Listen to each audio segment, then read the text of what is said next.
Pai, do Filho e do Espírito Santo. Amém.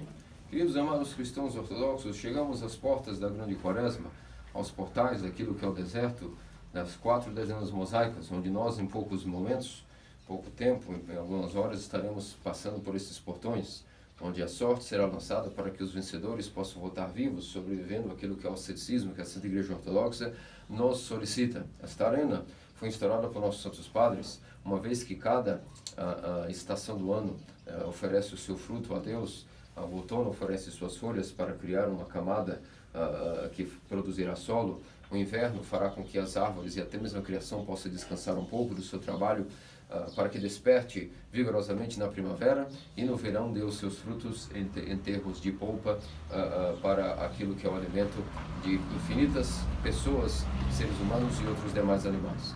Da mesma maneira, nossos santos padres teceram para nós, para cada estação do ano, um débito, uma quaresma, onde nós podemos oferecer um tributo para santificar cada estação do ano. Assim nós temos o jejum dos santos apóstolos, da Santíssima Teodóxia Virgem Maria, o jejum da Natividade, mas estamos agora diante da temporada quaresmal, aquela que é a mais longa, a mais especial, a mais digna de por excelência, porque ela nos prepara para aquilo que é a Semana da Paixão de Nosso Senhor Deus Salvador Jesus Cristo, o acontecimento memorável, onde Ele deu a sua vida por toda a humanidade, a fim de ressuscitar. Onde o maior acontecimento na história da humanidade foi a ressurreição de um homem que na verdade era Deus e homem uma vez, e venceu até mesmo a morte. Onde aquele ditado popular, para tudo temos um remédio, menos para a morte, foi cumprido em Nosso Senhor, que é equivocado, pois até a morte também tem um remédio, até a morte também tem uma solução, e essa foi dada pela ressurreição de Cristo. É por isso que nossos santos padres colocaram para nós, também na grande quaresma, essa estação, dízimo anual.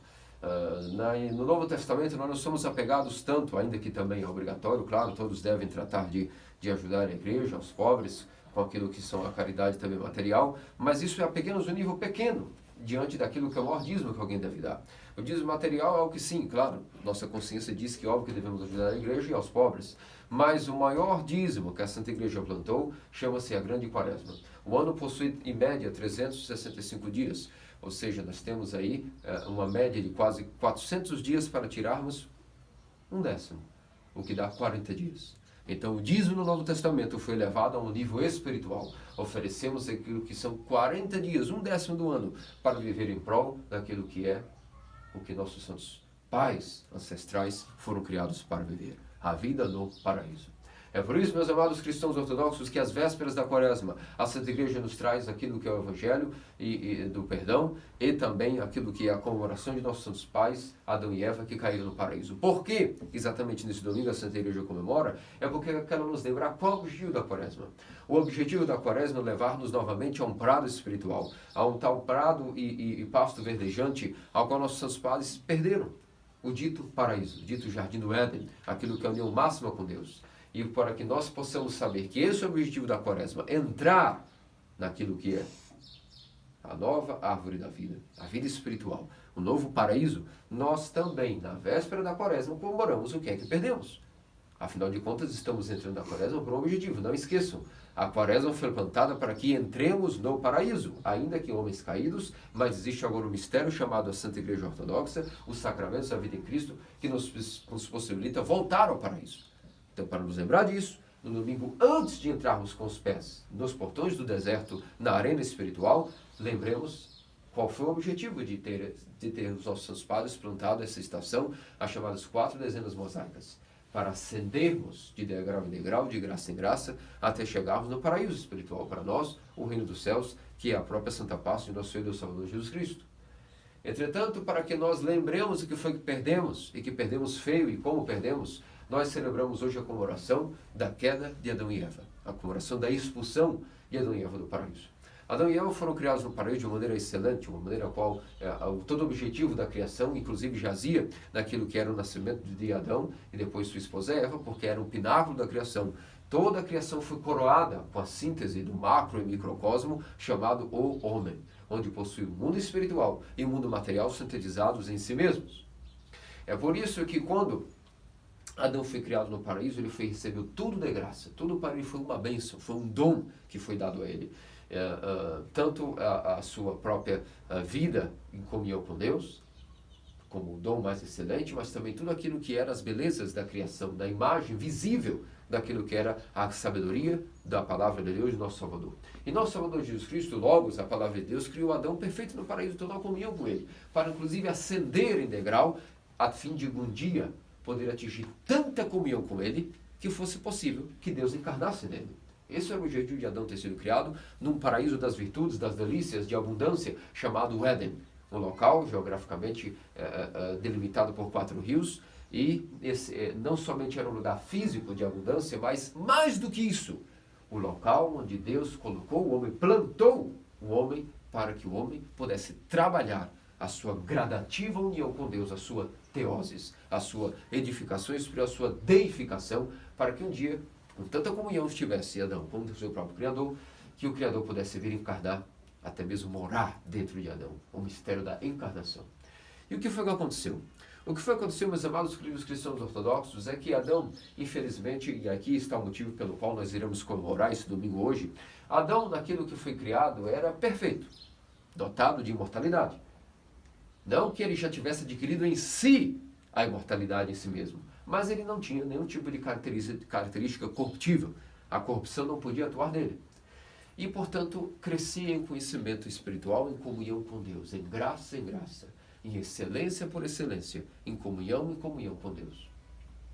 Entretanto, como ele foi criado e recebeu bênçãos de graça, como frutos, árvore, uma companheira, os animais que o serviam, recebeu tudo como bênção de maneira gratuita. E mais do que isso, foi criado não como as outras criaturas mais elevadas e robustas da criação, como bestas irracionais. Não, ele foi criado dotado de razão. Significa que, para diferenciá-lo de todas as outras criaturas, ele possuía a imagem de Deus, o intelecto. E todo intelecto, você sabe que possui uma outra capacidade automática chamada volição, a vontade. Tudo Adão recebeu como bênção gratuitamente, como vos dizia. Entretanto, quando nós recebemos bênçãos, quando nós recebemos algo de graça, existe uma maneira de nós sabermos se nós vamos optar por essas graças, porque nós não pedimos, foi nos dado dons gratuitos. Agora, a maneira de sabermos se nós queremos ou não esses dons, ou se nós vamos nos fazer dignos desses dons ou não, é quando nós temos automaticamente uma prova que é lançada a nós, para que a nossa vontade veja por si mesma onde ela vai tender, em concordar com as bênçãos que recebemos, ou talvez não seja o caminho que queremos. E por isso, como todo homem racional, se tem razão, automaticamente tem vontade e volição, Adão foi criado assim no paraíso, com sua razão, e todo ser racional tem vontade. A vontade dele foi criada para ser testada, portanto. És um ser livre, porque tens razão, e se tens razão, és livre. E fosse criado no meio do paraíso, entre a mortalidade, a morte e a vida eterna, entre a corrupção e a incorruptibilidade. Cabe a ti decidir.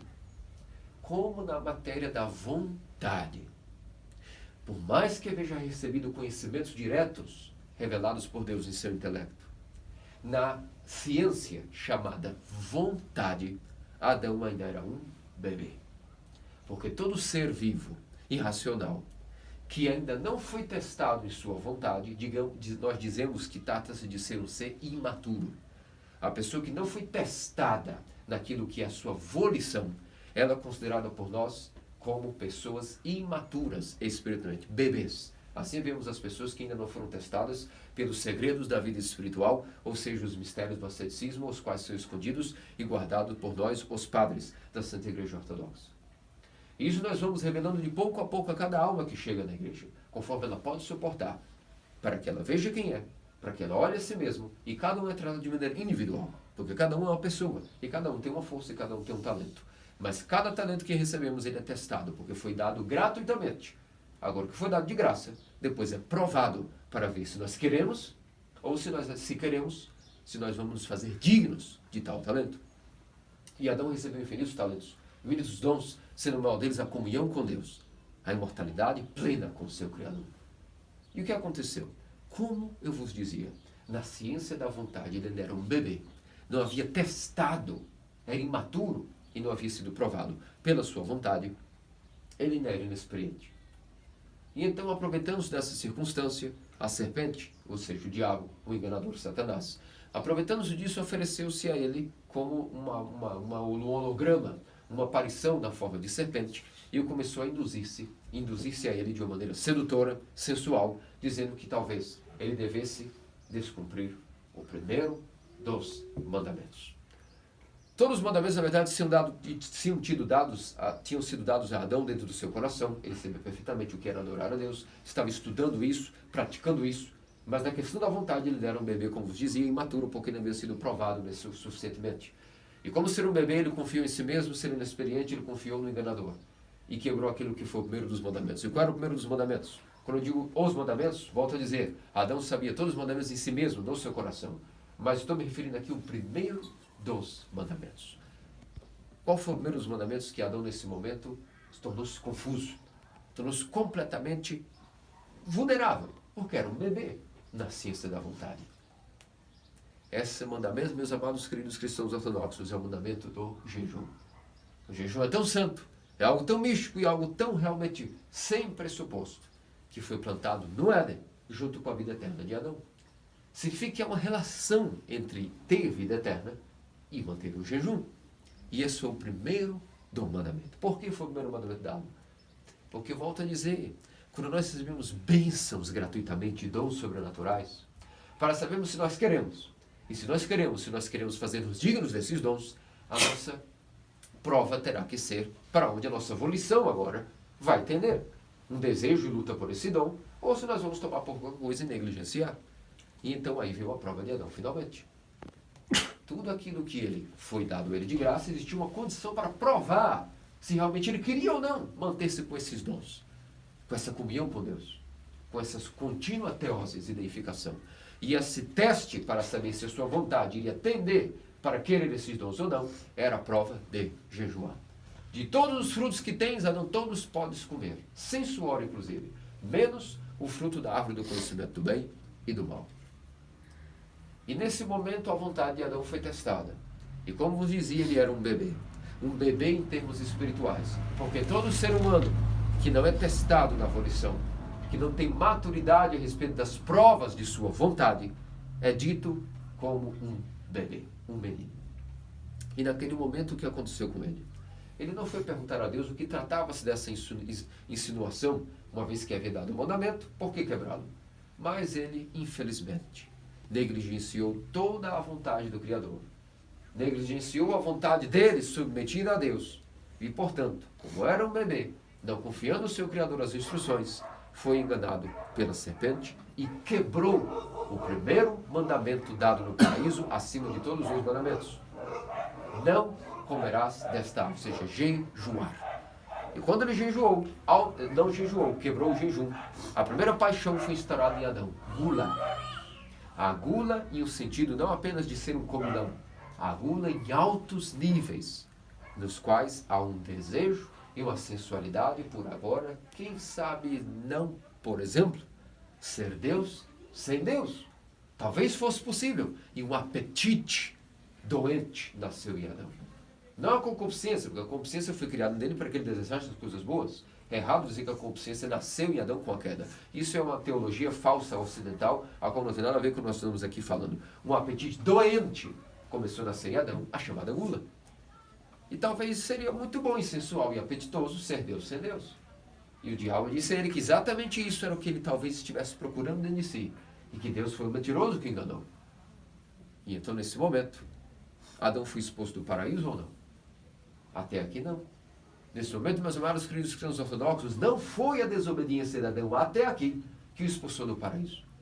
Até aqui ele ganhou doenças que não tinham enfermidades. A sua mente tornou-se obscurecida, a sua atenção do espírito foi desligada, automaticamente pensamentos nasceram nele, ao qual ele não tinha, e sentimentos foram gerados, ao qual era estranho para ele, a capacidade de ter sentimentos nos sentidos. Os sentidos começaram a governar a mente e ele tornou-se enfermo, confuso.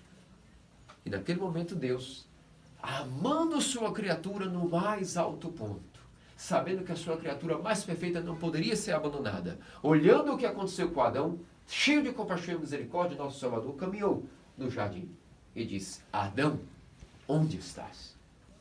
Começou nosso Senhor a expulsá-lo e choteá-lo do paraíso, me desobedeceis, por isso saia daqui. Fosse ingrato. Te dei tudo de graça e na hora do teste você não me respeitou. Foi isso que nosso Senhor fez? Não. Deu uma chance a ele. Iniciou uma busca. Iniciou-se a busca pela criatura que estava doente e obscurecida.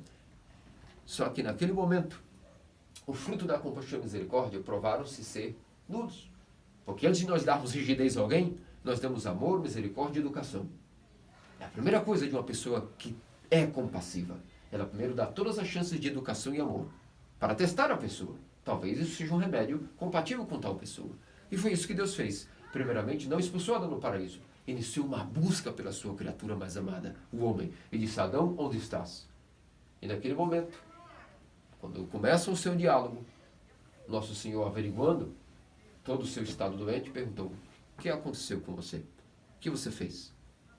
Bem, esta mulher que tu me destes me deu um fruto, e eu percebo que algo está ruim dentro de mim. Esta mulher que tu me destes.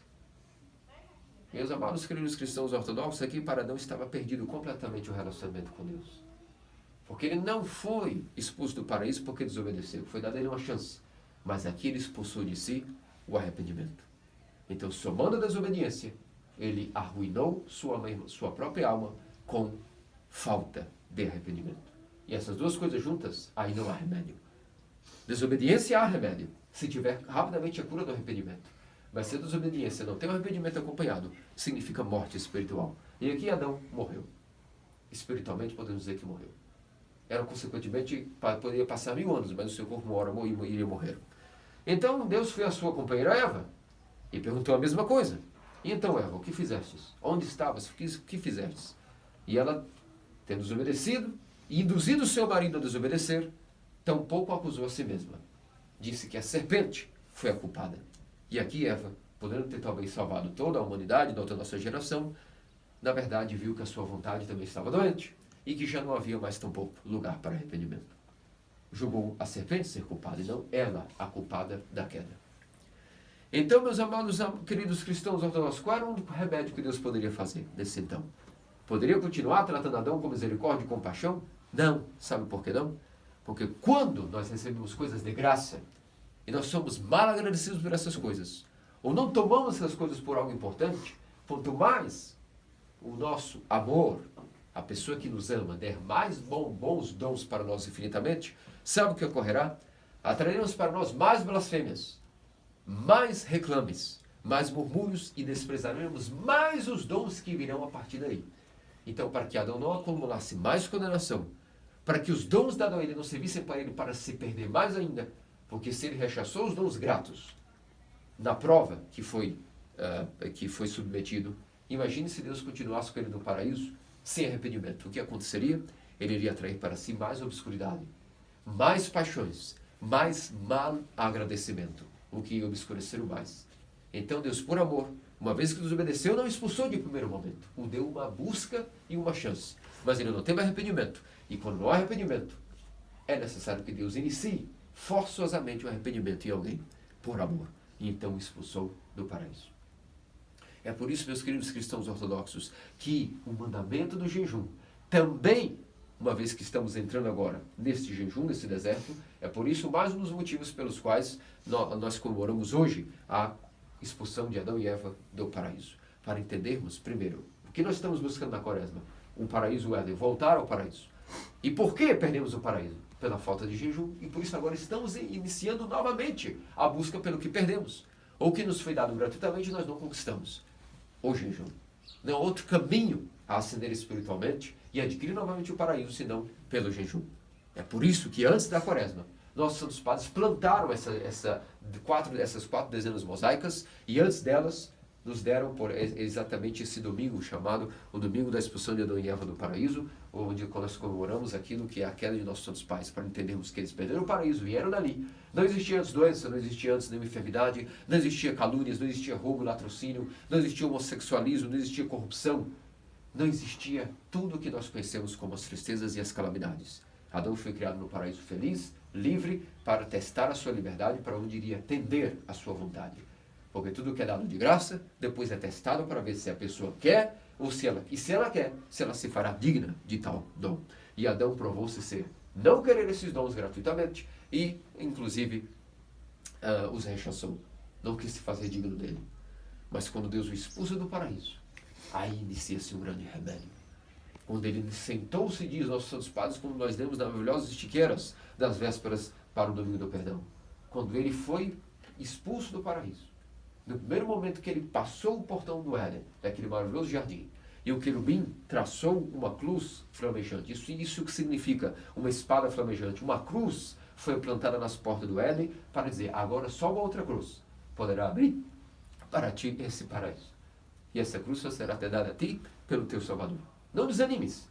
Vai nascer um homem de tua linhagem, que virá agora abrir essa porta com a mesma chave que foi fechada a cruz. Mas, nesse momento, Adão, então, quando senta naquilo que são as portas do Éden, finalmente cai em si.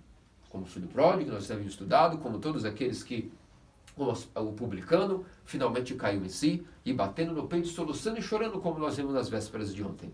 Começou a sentar no rodapé do paraíso e começou a dizer, maldito de mim, ai de minha alma, por uma só transgressão, perdi toda a eternidade. Não só eu perdi, mas daqui em diante, todos os meus descendentes terão que serem condenados à mesma condenação que eu fui cometido.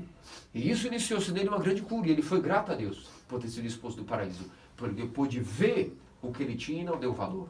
Ele pôde ver o rei que foi criado e agora que teria que ser perseguido por feras. Aqueles que obedeciam agora veriam nele não mais a imagem do seu Criador e diziam, é excessivo, porque vejo nele a imagem do meu Criador. Agora, isso é estranho. É um demônio. E a demônio nós atacamos para nos defender ou fugimos. E assim a criação inteira, desde os micróbios, as bactérias, os fungos, até as feras, se rebelaram contra Adão, o seu rei.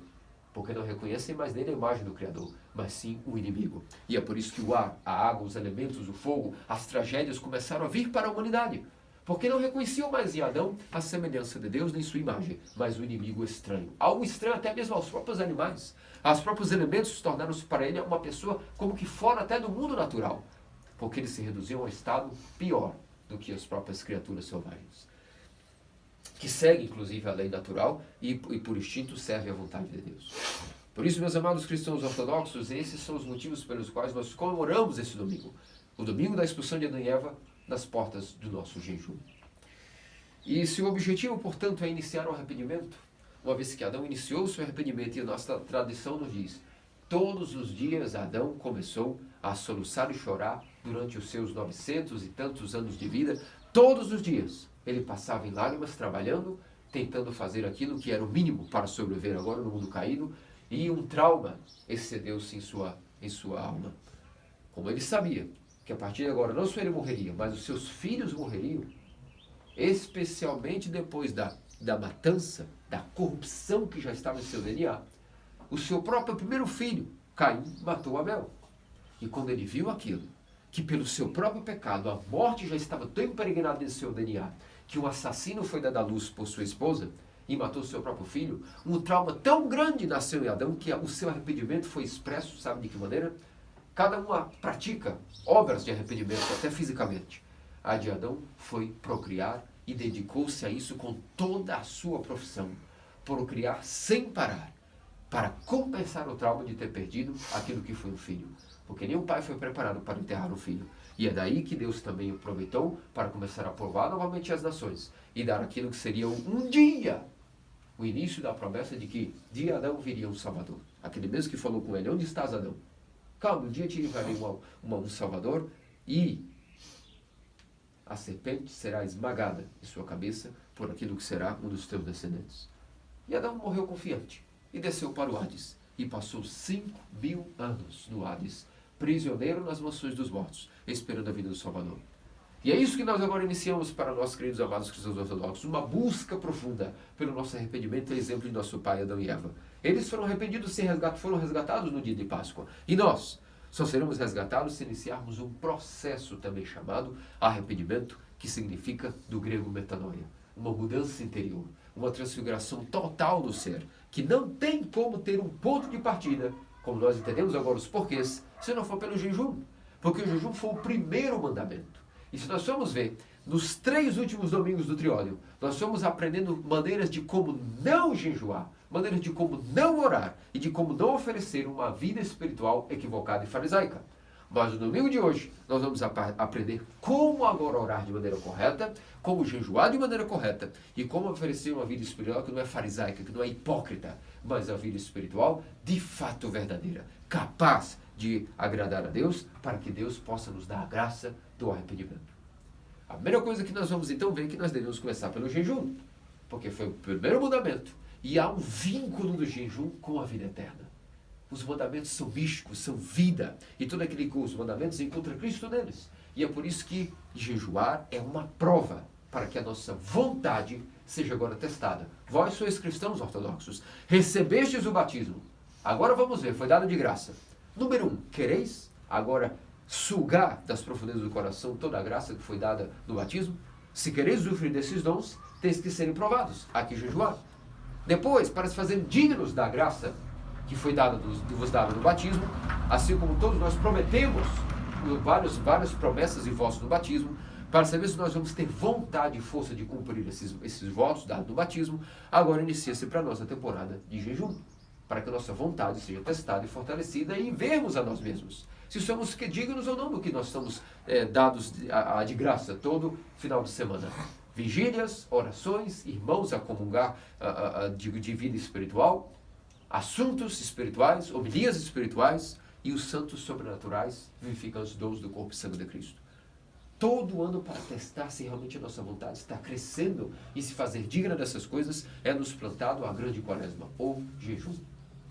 E por isso aprenderemos como de fato jejuar, qual a maneira correta de oferecer um jejum, qual a maneira correta de praticar obras de misericórdia, esmola e tudo demais, não para uma autossatisfação, não para a autojustificação de que somos bons por fazermos jejum, oração, esmolas ou obras de caridade, mas para Deus, sabendo que nós precisamos de arrependimento. E é por isso que oferecemos essas coisas, por causa de tudo que se iniciou pela quebra do jejum, a quebra do teste de nossa vontade, se somos dignos ou não das bênçãos da Jerusalém Celeste. E nós veremos que é possível voltar ao paraíso já nesta vida.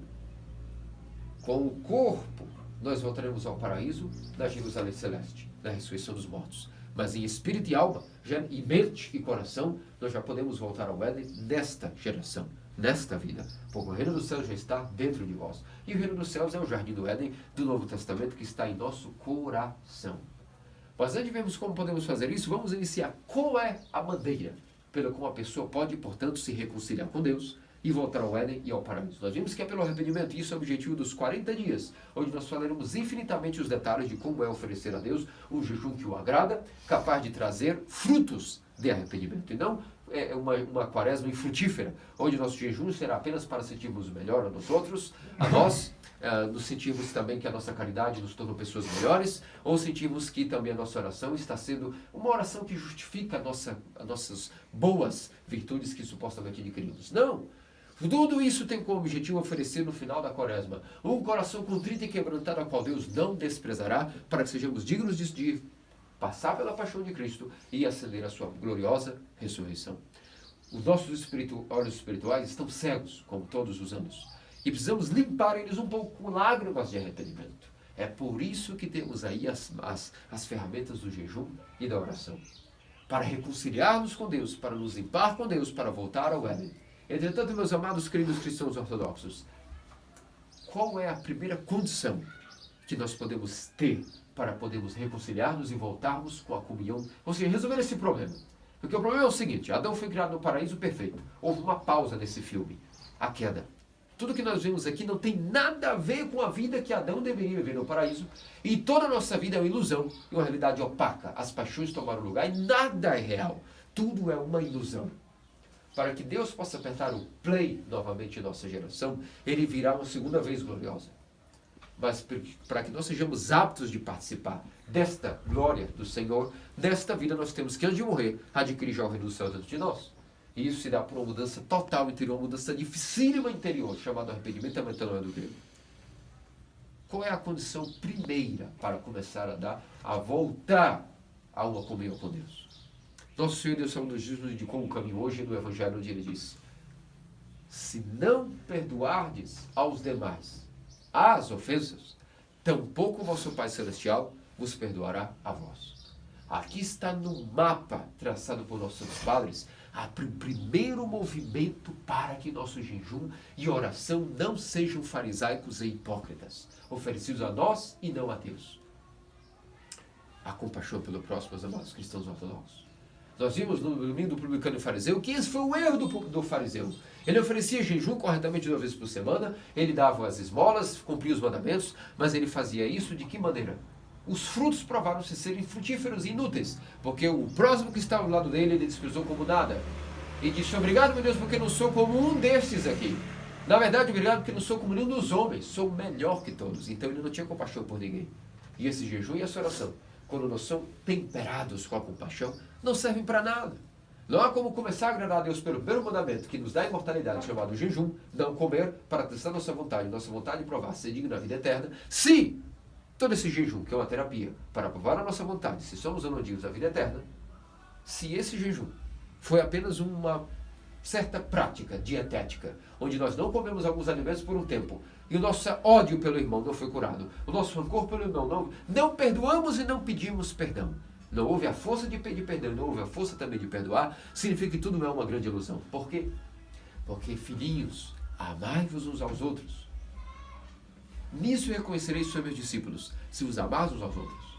E na continuação nós vimos que também o filho pródigo passou pela mesma tragédia. Ele voltou para a casa do pai, mas seu irmão mais velho tornou como, ele não é nem meu irmão, esse teu filho estava perdido, voltou, gastou tua herança, tu acolhes ele. Novamente vimos aí um fariseu, um membro da seita dos fariseus, que jejuava, era fiel, sempre viveu na companhia da casa do pai.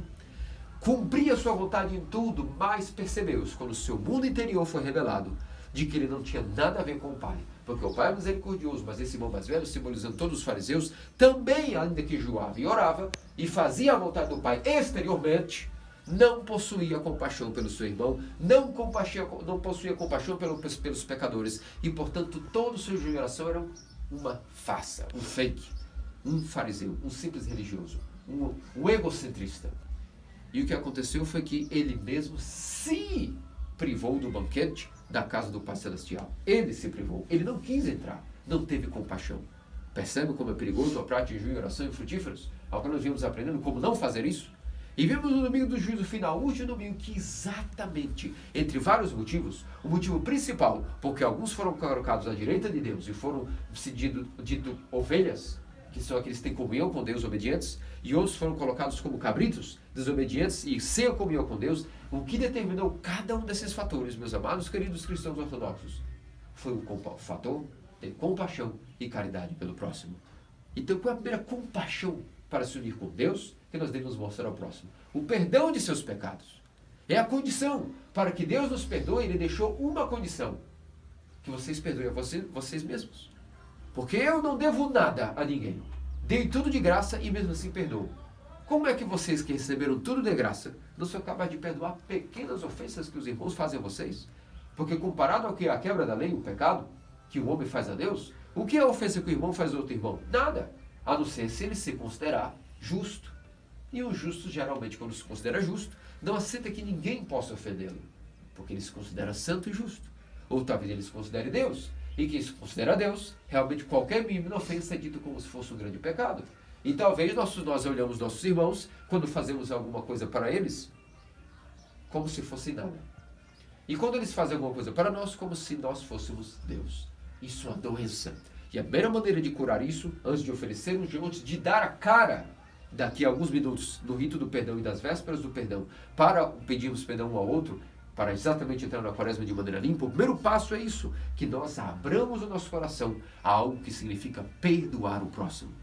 Porque sem esse talento, sem essa força, nós não temos como oferecer um jejum. É perda de tempo, nem tampouco uma dieta, nem tampouco uma oração, nem vigílias, nem nada. Seria como manter uma dieta atlética. Não comemos por 40 dias alguns tipos de gorduras e frituras, e também tipo de proteínas e carnes específicas, para podermos chegar à Páscoa. Foi uma dieta. O verdadeiro jejum, meus amados queridos cristãos ortodoxos, não significa não comer. A parte de não comer é um aspecto exterior do jejum, um dos aspectos de jejuar. Mas o verdadeiro jejum é a abster-se da própria vontade. Se não quero perdoar, perdoo. Se não queria pedir perdão, irei me humilhar e pedir perdão. Entre todas as outras coisas que são resumidas em cumprir os mandamentos. Negligenciar a própria vontade e cumprir a vontade de Deus. Isso é verdadeiro jejum. Isso é o jejum de homem espiritual. Negar a si mesmo, negar a sua própria vontade, jejuar de fazer um pouco a sua vontade doentia e fazer a vontade de Deus. e não a dos demônios, das paixões, dos vícios e a sua suposta própria vontade, o seu amor próprio. É a primeira forma de jejuar, é jejuar de nossa própria vontade. E o ponto que nossos santos pais nos deram de mapa através do Evangelho foi: comece jejuando de sua vontade, perdoando todos aqueles que lhe ofenderam. E também correndo em lágrimas, forçando-se a pedir perdão. E aqui nós teremos um dilema. Vamos ser sinceros conosco aqui, de pai para filhos, vamos dizer assim. Ao caso, algum de nós tem força para, de fato, de coração perdoar alguém? Ou pedir perdão? Claro que não. Só um louco eu diria que, de fato, tem força abundante de perdoar e de pedir perdão. Isso pode ser muito bem feito fisicamente no teatro. Todos nós podemos nos ajoelhar, dizer: perdoa-me, 3 beijinhos, tchau, tchau. Todos nos perdoamos. Mas será que isso foi um movimento chamado metanoia, o arrependimento, a mudança interior? Algo dentro do que foi cauterizado, purgado por um ferro quente, arrancado, uma mágoa, um rancor? Isso é um dom que vou vos comunicar. Nós não temos. E qual é a maneira, então, de pedirmos a Deus a força para podermos perdoar? Só há um jeito de adquirirmos esse talento, a capacidade de perdoar de coração e pedir perdão também de coração. É suplicar ao nosso Senhor e Deus Salvador Jesus Cristo incessantemente que nos dê tal dom sobrenatural dos céus. Eis que os dons que vêm do alto vêm do Pai das luzes. E um desses dons que deve vir do Pai das luzes é a capacidade de perdoar o próximo. E isso deve ser dito por nós sinceramente. Não tenho tal força, mas dá-me essa força. Porque quando nós vamos analisar sinceramente, o fato de perdoar alguém de coração ou pedir perdão de coração é o que parece até contra a nossa própria pele. É como se nós arrancássemos viva a nossa pele, friccionando com a gilete contra a nossa natureza a capacidade de perdoar. Porque se nós somos sinceros, nenhum de nós tem esse dom facilmente dentro de nós. A nossa natureza é caída, é orgulhosa, é rancorosa, é turva. Então aqui pedir a Deus, não que nós tenhamos uma prática contra o nosso orgulho, dizer: eu tenho que praticar algo que é contra a minha natureza. Perdoar, isso é muito chato, isso inclusive é contra o meu próprio orgulho. Não é esse o caminho. Se nós formos buscar força por isso aí, nós nunca encontraremos nada a perdoar. Sabe qual é a única maneira?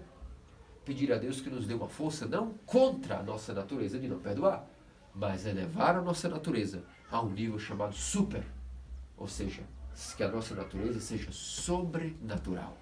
Porque vós, cristãos ortodoxos, que fostes batizados de Cristo, e de Cristo foste revestidos, não sois chamados a ter uma vida mera e comum e ordinária. O cristão ortodoxo foi chamado por uma vida não contra a carne dele, nem tampouco uma vida natural humana, mas uma vida acima da natureza humana, uma vida de deificação. E todo aquele que foi batizado, se pedir a Deus, verá que tem essa capacidade. O batismo foi uma força sobrenatural, que ao contrário de estar contra a nossa vontade, não eleva a nossa vontade de uma maneira sobrenatural, acima de nossa natureza, não contra a nossa natureza, acima de nossa natureza. E a partir daí, nós conseguimos buscar forças em Deus, porque Ele que pode realizar o impossível, porque aquilo que para o homem é impossível, para Deus é possível, Ele pode nos realizar coisas sobrenaturais, milagres.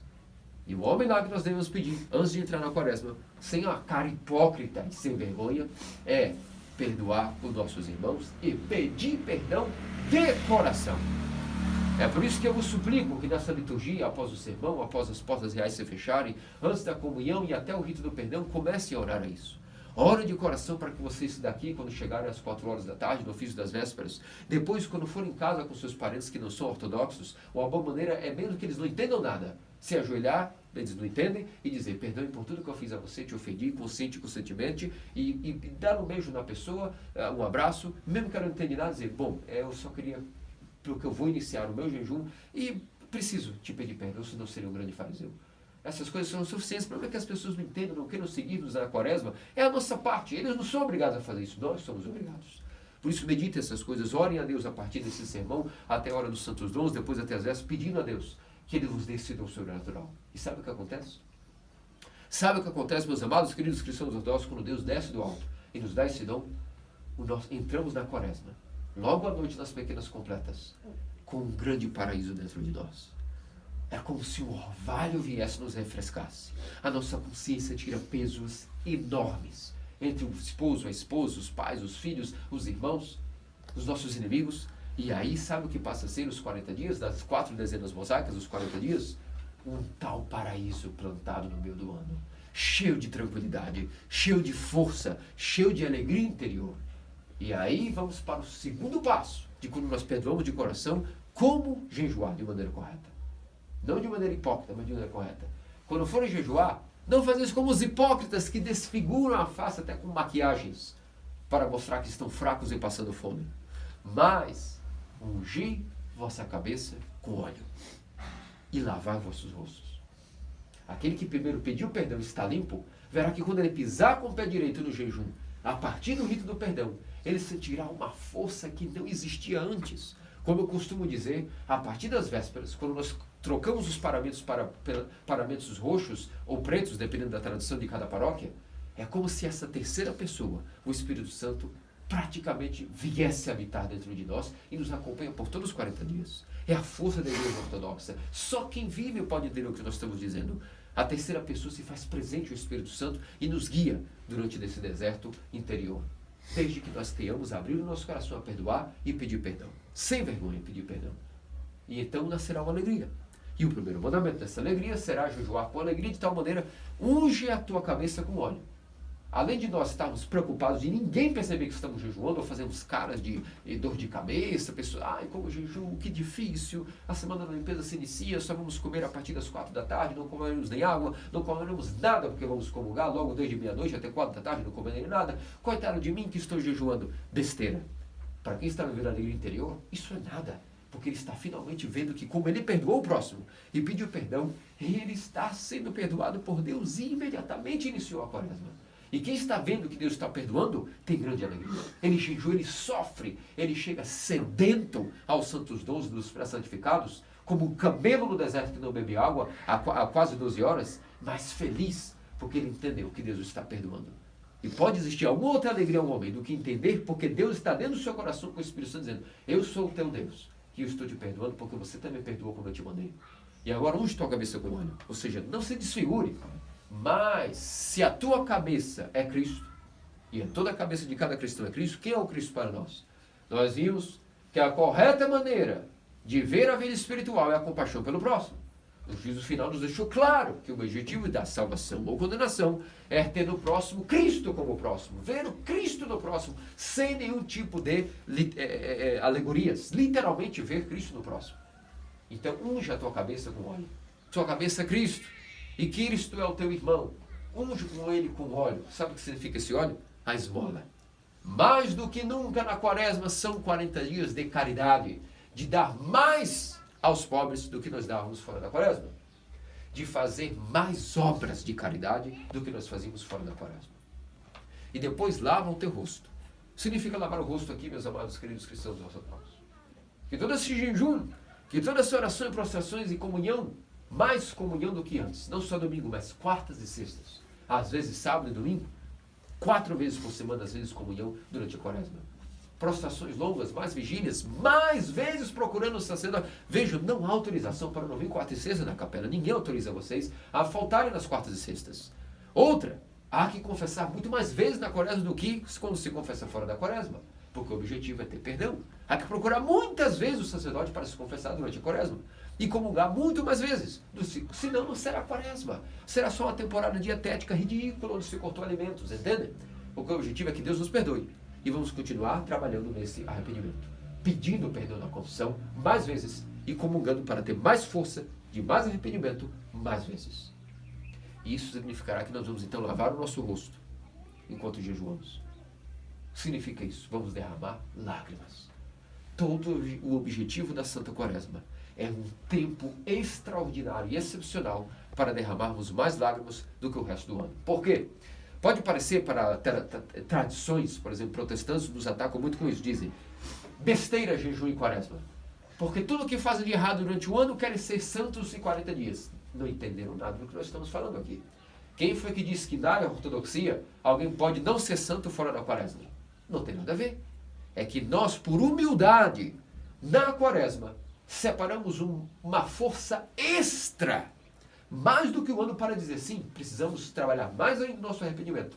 É por isso que nós vamos nos recolher em silêncio, oração, jejum e mais comunhão durante 40 dias. Não porque agora vamos fazer o que nós não fazíamos no ano, isso seria hipocrisia, não tem nada a ver. É que o que nós fazemos durante o ano, nós agora queremos separar 40 dias para oferecer com mais severidade, com mais violência, um esforço extra do que nós devemos fazer durante todo o ano. Então não é que nós não fazemos e agora vamos fazer de maneira hipócrita. Não. Tudo que nós fazemos por obrigação, os mandamentos devem ser cumpridos durante todos os dias do ano, mas na quaresma nós vamos oferecer um esforço maior, um esforço extra, por humildade a Deus, dizendo: eu estou te oferecendo algo a mais nesses dias, porque é o que eu tenho para te dar de força. Ajuda-me, perdoa mais os meus pecados, dá-me mais arrependimento, dá-me mais lágrimas. Então é um tributo a Deus extra. Não que nós somos hipócritas e dizemos que na ortodoxia vivemos como os católicos ou protestantes que vivem uma vida mais amena. Não! A vida do ortodoxo é dura todos os anos, todos os dias.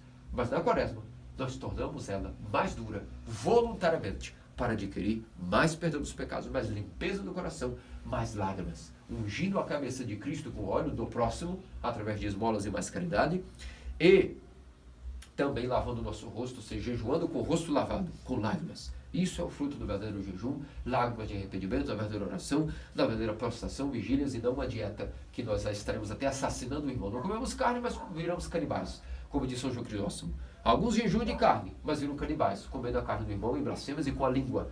Portanto, jejuemos da língua, jejuemos na mente, jejuemos no coração, jejuemos em tudo e não só com o estômago. Porque com o estômago é fácil. Até quem passa fome pode jejuar. Mas aquele que jejua, jejua voluntariamente de más obras. Jejua de sua própria vontade. Jejua de suas paixões. E oferece a Deus um tributo extra para que Deus o ajude, vendo, agora sim, eu vou oferecer uma força extra para que Deus também me dê uma cura extra. Porque eu já não aguento mais as minhas paixões. Eu já não aguento mais os meus pecados. E eu preciso mudar. E para mudar, eu vou oferecer a quaresma mais do que eu já estava oferecendo. E todo ano nós temos essa bênção. A melhor temporada do cristão é a Santa Quaresma. É a nossa primavera espiritual, que termina justamente com aquilo que é a maravilhosa Santa Páscoa de nosso Senhor e Deus Salvador Jesus Cristo. Portanto, meus amados queridos cristãos ortodoxos, oremos a Deus, nosso Senhor e Salvador Jesus Cristo, pelas orações de sua Santa Mãe, a Teotocos, a Virgem Maria, nossos santos anjos, nossos protetores, nossos onomásticos, para que possamos seguir adiante com fé esse maravilhoso temporada de deserto. O rito do perdão, finalizando, tem origem, vocês sabem, porque os monges iam comer nada no deserto. No Sinai, a tradição dos monges sinaitas é que despediam-se agora, após a liturgia, faziam a última refeição calorosa de muito queijo, culiti, simbolizando aquilo que seria a futura ceia da Páscoa. E então sabiam que, bom, eles eram severos consigo. Só 2 ficavam presentes no mosteiro para guardar o mosteiro e manter os ofícios. O resto, todos iam para o deserto, em lugares que ninguém podia vê-los. E eles sabiam, a maioria ia morrer. Ia morrer de fome, ia morrer de calor e morreriam como mártires. Seria uma honra para eles morrer jejuando em oração. E como talvez não iam ver nunca mais os seus irmãos, antes de ir para essa arena, pediam perdão. Isso é a origem belíssima do que nós faremos também daqui a algumas horas, para que antes de iniciar a nossa arena, o nosso estádio de batalha espiritual, nós também saibamos que vamos com o coração limpo, porque naquele caso os monges até fisicamente não voltariam. Mas nós, que não morramos espiritualmente no deserto da quaresma, com o coração rancoroso. Mas sabemos que vamos voltar de maneira digna de contemplar com os olhos espirituais purificados a Semana da Paixão e a Páscoa de Nosso Senhor, Deus Salvador Jesus Cristo. Que disso, nosso Senhor faça-nos dignos para todo sempre. Amém. Amém.